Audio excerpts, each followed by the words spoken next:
Hey everyone, Ben here from Ranked Podcast. Today I'm here with Kevin Graham, the founder of Launch CDN and Bull by Hosting. Kevin, how are you doing today? Really good. It's great to be here on the show with you, Ben. We had a bit of technical difficulties, but now that we finally got everything going, just wanted to invite Kevin over here for a podcast. He's been in the SEO industry for quite a while. Essentially, you can just call him the king of PBNs, and he'll just be sharing his story today. So yeah, maybe Kevin, if you just briefly introduce yourself, what you do, how you got started, and everything like that. Certainly. So I started in affiliate SEO in 2014 when and started working on a bunch of Amazon affiliate sites. There, once I got started with that, I was using PBNs as my main link source for those sites. And so as a result, I started to run into a bunch of problems that you run into as you build and scale larger and larger PBN networks. And so that's what then led me to eventually start PBN hosting companies in 2015 with bulk buy hosting. And then that brought with it a bunch of new technical challenges, which I really enjoyed. And I've just sort of run with that since then. Mm-hmm. So when did you start your first PBN network for your sites? Yeah, so I started my first PBN sites in 2014. Before that, I was just buying links off of public networks, or just all sorts of other link building stuff. And really started with the Amazon affiliate stuff in 2014. Before that, I was doing a bunch of Google AdSense stuff. I earned my first dollar online way back in 1999 when I was 13 or 14 years old. So I've been in this space for pretty much my entire life, just in different iterations and stuff as time's gone on. Awesome. And what was the primary reason of kind of going your own way, starting your own network instead of buying from a public one? The biggest thing for me was the risk factor. So when I was buying from public networks, you would get the domain afterwards and have a look at that site, and there's so many other people's niches being shared in there as well as your niches being shared, and there's just that increasing risk with the more links that they sell, the more likely you're going to run into some sort of a problem with that network, which the network that I was buying from actually collapsed in September or October of 2014. It was the one that Spencer from Niche Pursuits had set up with his business partner Hayden. I think it was called rankedhero.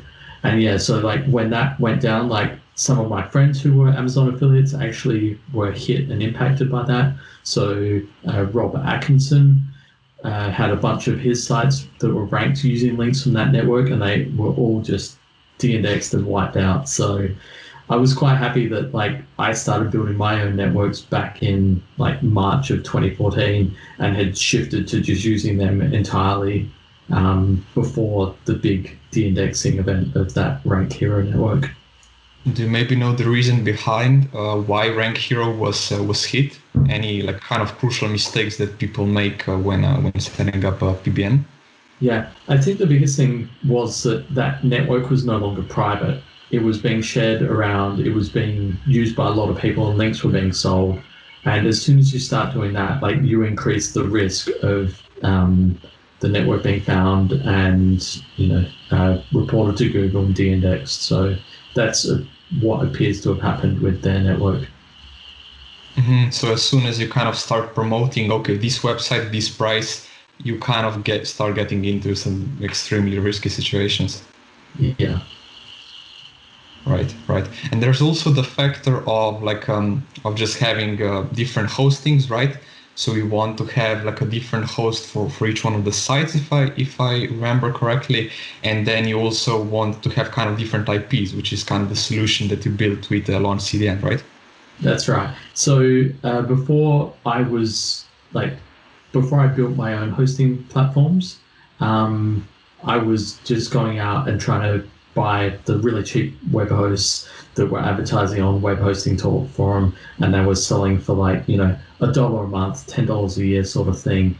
But like a lot of those people, I mean, their servers sucked. They kept getting hacked. The only other people on those servers were all just other people building PBNs. And like a lot of them would just like spin up. They'd live around for like 2-3 months and then just disappear one night. And so when that happened to me, like the first couple of times, like I actually lost a couple of sites where, you know, I didn't have any backups of those sites. And so then I started taking weekly backups of my sites. But even still, there's a lot of hassle managing all of that. And, you know, those servers were slow, they sucked, all of that. So that's when I decided, hey, there's got to be a better way to have like one spot, one bill, and have someone else manage that, which I couldn't find. And so I built it myself. Right. So you kind of fought with the challenge of not having good security, of not having a decent service, really. So you just built it yourself. Yeah. Right. That's awesome.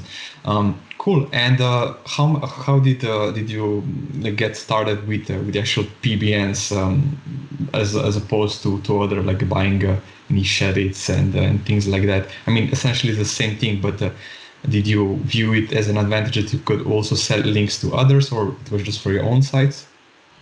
Yeah. So, I mean, it started because, I started using that as a link source because that's what Spencer from Niche Pursuits was doing to rank one of his niche site project sites. And so then, like with that, I was like, okay, well, this is how he's finding these links. We're getting these links. And a lot of the time, nobody actually wants to link directly to your affiliate review page for, you know, the best podcasting microphone or something like that.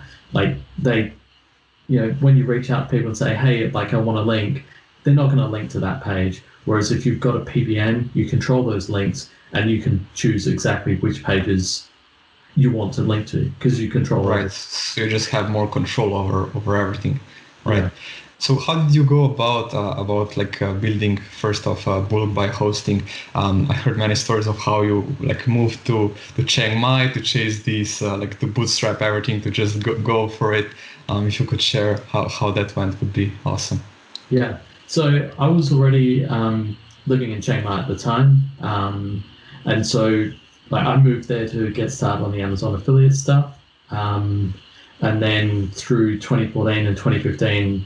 Did a bunch of travel, spent like 3 months in Europe across the summer of 2015, and then got back to Chiang Mai in December. And I was like, all right, cool. Like the affiliate stuff's doing well, and that's, you know, bringing in a bunch of money. I want this new challenge, which was building the hosting thing. And so like I started that super MVP, like it was like a basic WordPress site. Like set it all up, PayPal, just like really simple to get started with. And like everything was pretty manual at the time. There was like a bunch of Excel spreadsheets that I was using to actually manage everything that I was doing for our customers. But yeah, like after a while, I started to build in more automations, like about 6 months in, once it started to be proven out as a concept that I could get enough customers in that were interested in that as a service. Mm-hmm. And how did you manage to find the first customers? Just, I'm guessing, other affiliates, other PBN network owners? Yeah. So because I was running a PBN and I was in Chiang Mai and have a bunch of friends who were running PBNs, like my first step was actually to validate the idea by speaking to a bunch of my friends running PBNs. And I said, hey, if I set this up, would you buy? And I got 5 people to say yes before I'd even built anything, before I'd even chosen a name, or bought the domain or anything. And so once I had that sort of validation on the idea, I then built the really basic MVP website. And then again, because I'm in a bunch of the Facebook groups for this, for the PBN stuff, and there's a bunch of marketplace Facebook groups you can join. And so I was just posting in there every week, like, hey, we have this hosting. If you're running a PBN, it's going to be the best, easiest way to do it. Come sign up. And then slowly but surely it like grew from there. Right. Yeah. So you really took the MVP approach. So you kind of approached a few people and look, do you want to do this? Do you want to buy this? Should I build it? Right. And then once you got the kind of the concept validated, you just kind of grew and grew and grew from there. Yeah. And yeah, like, it was bootstrapped and we just took the profits, poured it back in to then grow it a bit more, poured the profits back in to grow it more, and so on and so forth. And before you know it, like, it's a reasonable sized thing, and right. Eventually becomes our main focus. Right. One of the things that I really like, and the concepts that you apply, is that you build out each PBN as like an affiliate site, right?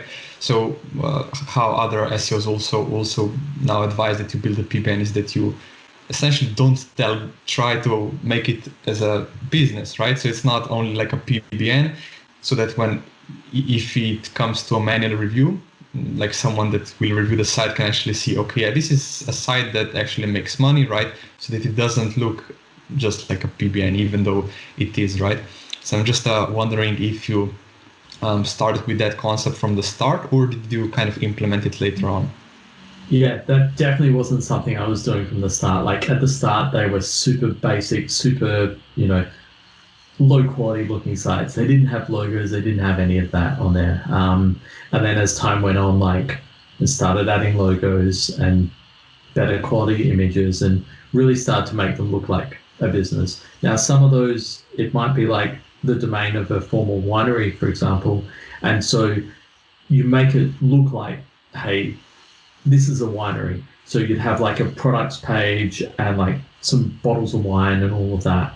And other sites you might do as like, as you said, like an affiliate style site with, hey, here's a review and stuff like that. But like the key sort of thing is like treating it as an asset that's actually a valuable asset within your business. So, you could add some monetization to that if you wanted to, like doing the keyword research for the articles that you're writing so that it will actually rank for something. Because like, what's the point of having this domain if it doesn't rank for anything? Like, it sort of works now, but like as the algo changes and improves over time, like having links from sites that have traffic going to them is going to be more and more important. So building things with that in mind. Right. So your business partner, actually, if I remember correctly, Richard, right? He handles this kind of portion of or side of the business, right? They're just kind of the technicals, the keyword research, and all the things. So when did you kind of start implementing this process? So you started in 2014, yeah? What year did you kind of implement this concept, or at least started to implement it? Yeah, so that was from day one. There was like a pretty clear like division of responsibilities between Richard and myself.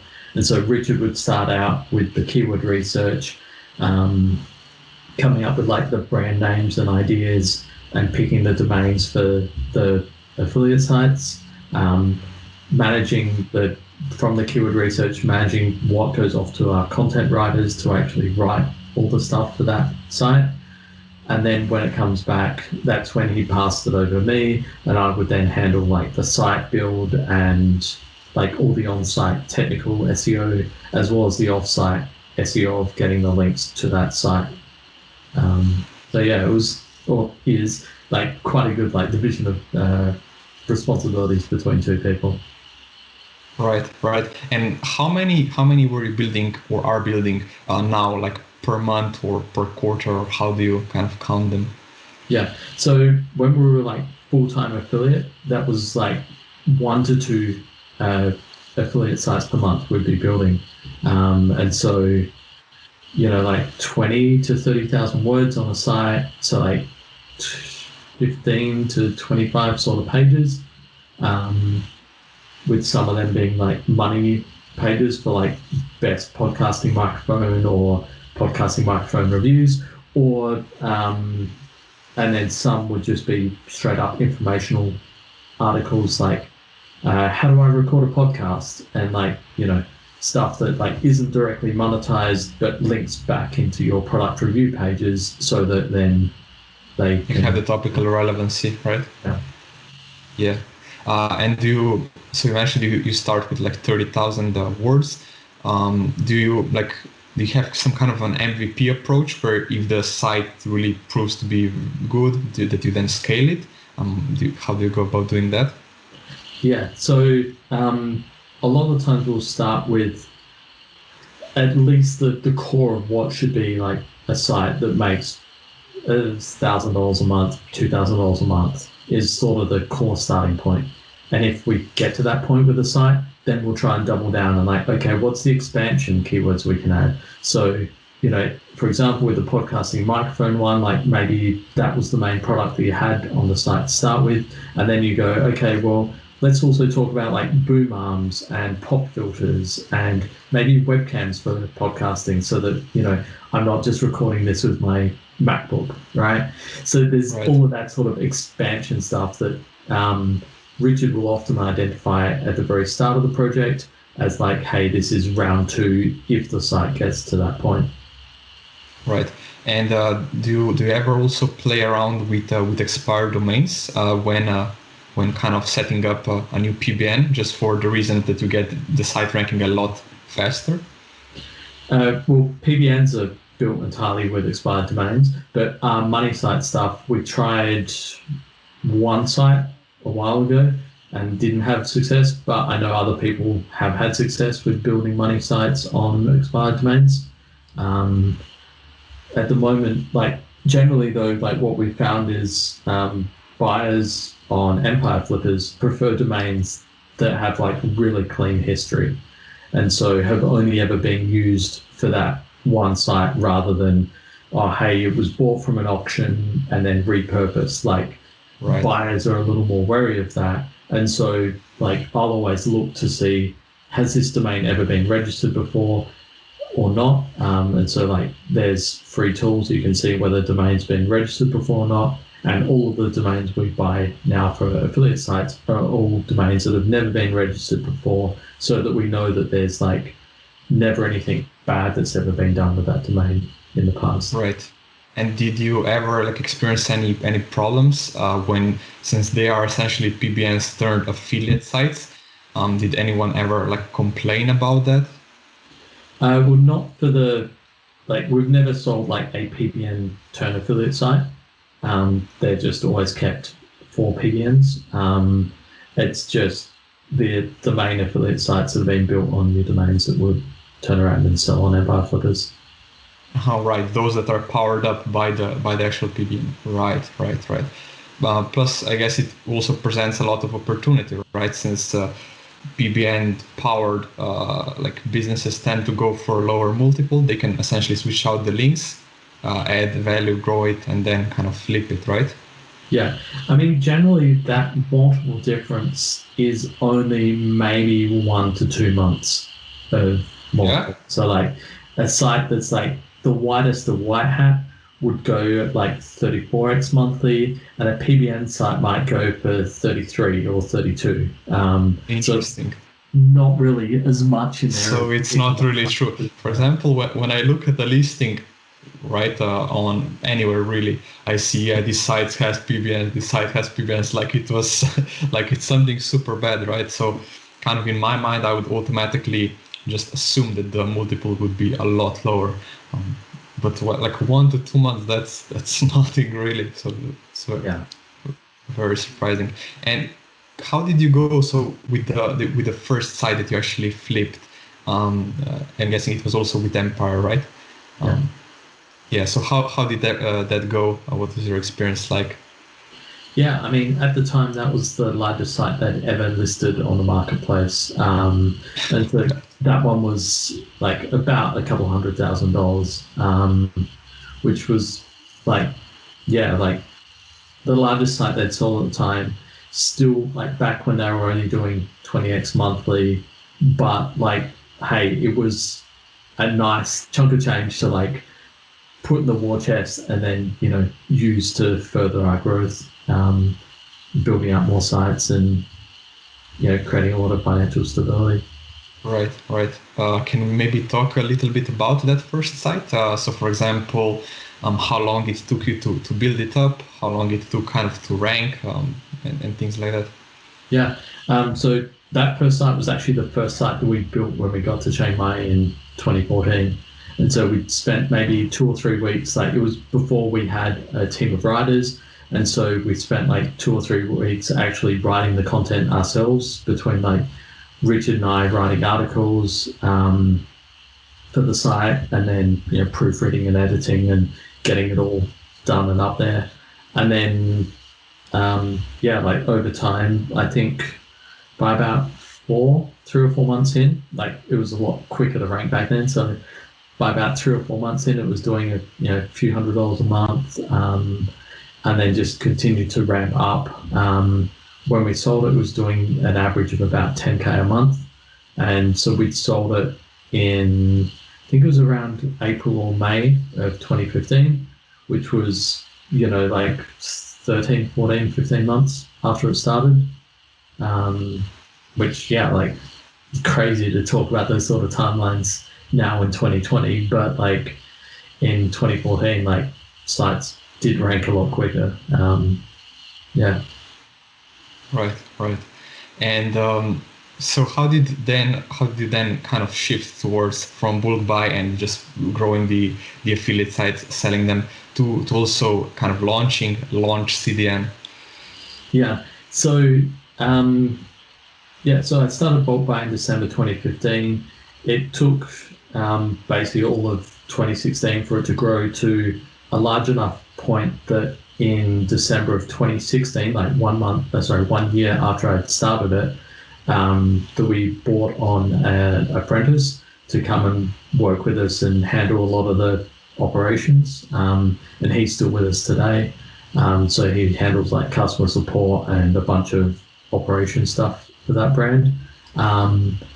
As that sort of went on, in 2017, I've been playing around with hosting some of our own PBNs for our affiliate stuff on various CDNs, so like Amazon CloudFront and Cloudflare and a bunch of other CDNs. And so I've been experimenting with that and had good results.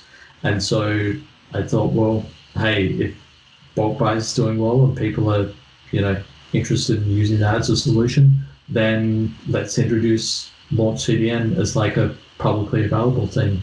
And so I spent a couple months coding away on that, like pretty much as full time for a couple months, just coding everything. And then I released that in I think September or October of 2017. And yeah, so now we sort of operate with two brands of PBN hosting. And so Launch CDN uses the CDNs in front of the sites to speed them up and provide, a very safe selection of IPs.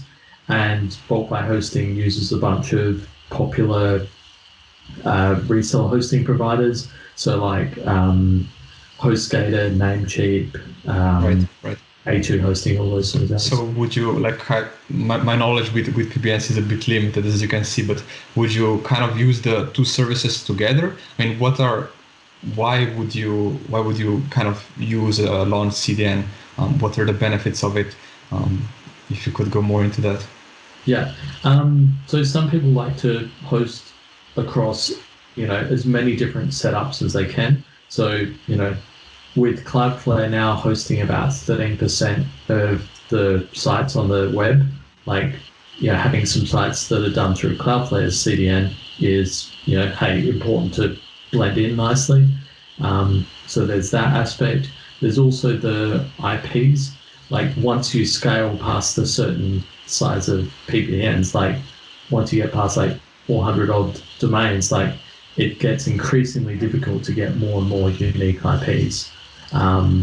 And so with the Launch CDN setup, because they're CDN IPs that have like tens of thousands, hundreds of thousands of sites on those CDN IPs, they're like, and those IPs typically move depending on where in the world you're visiting the site from. Like it's just a safer, easier way to scale to like 1,000 domains or 2,000 domains, stuff like that. Like if you want to build insanely large networks, which is the sort of stuff that like guys in gambling or adult niches and those sort of things, like those Where guys, it's harder to get links. Yeah. harder to get links again, and those guys build huge networks, which is where like Launch CDNs are really good fit for them to like scale massively. Right. And with your PBNs, do you also offer like rentals? We don't offer any link rentals ourselves. We recently, like 6 months ago, added a like full done for you service in bulk buy and Launch CDN, where we'll go out and buy a domain for you at auction and set it up on the hosting and build the WordPress site and get everything ready for you to go to start linking from it yourself. But we don't offer like link rentals on our own networks. Right. Cool. And just to kind of sum up everything, so what would be like your top tips for someone who has no experience with PBNs but wants to start one, for example, like the top mistakes, everything like that? Yeah. A couple of really quick ones is making sure that the domains that you buy are already indexed in Google. So when you're looking at a domain at the auctions, if you're using a tool like Spamzilla or Domcop, they'll actually have a little icon there that says whether it's indexed in Google or not, and you can filter by them. A lot of times people pick up domains that aren't indexed in Google, and that's like a headache. Because who knows, it might already be penalized, or you just throw your money away basically. Another one as well is to look at the history of that site. So use something like the Web Archive or viewscreenshots.com to have a look at like what the site's been used for in the past. And again, like, hey, if it's been used as a PBN by someone else, if it was making money for them, they wouldn't have dropped it. So like just avoid anything that's ever been used as a PBN before. What are some good warning signs to like spot a PBN when just looking through archive? When you're looking through archive, like a lot of the time, most PBNs that people are dropping have really ugly design on them. And as you're scrolling through, you'll just see like, random articles and links about like casino stuff or porn or, just you'll start to develop like a sixth sense for like just looking at even like the little tiny screenshot going, yep, that's a PBN without needing to click through. Another common one is like foreign language stuff. So if you see like any Japanese or Chinese sort of characters on a site, steer clear. Run. So that's probably the biggest ones when you're looking at domains is making sure that all of that's good, and also looking at the backlink profile of that domain as well. So like put the domain into hrefs and have a look like what sort of links is it getting. Like, are they all just spammy blog comments, or are they legitimate links from good sites like New York Times or Lifehacker or whatever? And so looking at those links to make sure that, hey, it's a good site, it's got some good links to it that will be powerful and useful to send that juice to your main site. Right. One more question. I think it was the Empire Flippers interview for the third site, if I remember correctly, and they mentioned something that I just have to ask you. So they mentioned that you kind of subscribe to the tinfoil SEO strategy. So apparently that you don't use any Google products on your site, but instead use like Clicky. So just wanted to hear your opinion on that and your take. Yeah. So there's been like some SEOs that have really upset Google, like Charles Float, have had Google go through his email, like go through his Gmail and de-index PBN domains that he's been talking about. In addition, it's like pretty easy for engineers at Google to have a look at, well, which IPs is this user account connecting from? What other accounts are logging in from those IPs, and trying to build together like footprints that way. So yeah, basically at this point, like I don't trust them for anything. Right. So yeah, like I use separate like paid email from Fastmail. I use analytics from either Clicky or Fathom. Like just everything else, like any non-Google product, but all the way basically. Right. Would you suggest that that's only for PBN owners, or should we all be scared to that of Google, even if we have like 10 affiliate sites? Yeah, I mean, like it's depending on how you're getting links, but like if you're buying links in any form, that's against the Google Webmaster Guidelines and could lead you to getting de-indexed. So if you're doing anything like that, hey, it's maybe best to use non-Google products for that, especially when you're talking about, sending outreach emails to buy links, because hey, it's pretty easy for them to do a search through Gmail and find that. Right. But also, like, with Google Analytics, unless you're careful, you can actually link together like all the sites using that same tracking ID. So there's that thing to consider as well. Plus, like a lot of analytics tools now are actually blocked by default by like Firefox and Chrome and Safari are starting to block more and more analytics tools. So yeah, like if you're wanting to get more and more accurate data, you're needing to move to things like Fathom, for example, which will allow you to set up analytics on like a subdomain of your site so that the tracking code doesn't get blocked. Right. Right. Cool. And any future plans that you have in store prepared for both companies? Any like goals that you really want to materialize for the two companies that we should be excited about? Yeah. Well, just this afternoon before getting on this call, I just finished our new free 7-day PBN course, which the thing's not on the site yet, but by the time this interview goes live, it would be. So if you go to either bulkbuyhosting.com or launchcdn.com and have a look for the little pop-up in the bottom corner there, enter your email, you get a free 7-day PBN course that will actually walk you through all the basics of how to get set up, all the lessons that I've learned across 6-ish years in building and running and managing PBNs. And hey, it's a good way for your listeners to get started and understanding a bit more. Epic. That's awesome. Cool. Yeah, I'll link that right below. Cool. Any suggestions, tips before we head off? Yeah, I think I've sort of gone through a lot of that already with looking at those third-party analytics stuff and all of that. And yeah. Cool. If people want to find more info about you, about what you do, so they can go to their personal site, to Bulk by Hosting, to Launch CDN, any other places. Yeah. So you can find my personal site at kevingraham.com.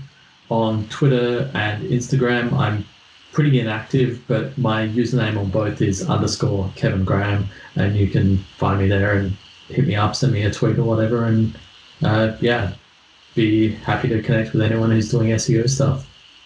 Awesome. Well, yeah, I'm super excited to watch the PBN course. Thanks so much for coming on to share all these tips and what you do and everything like that. It's been awesome talking to you. And yeah, hopefully we can do another one soon. Great. Thanks for having me on, Ben. Bye now.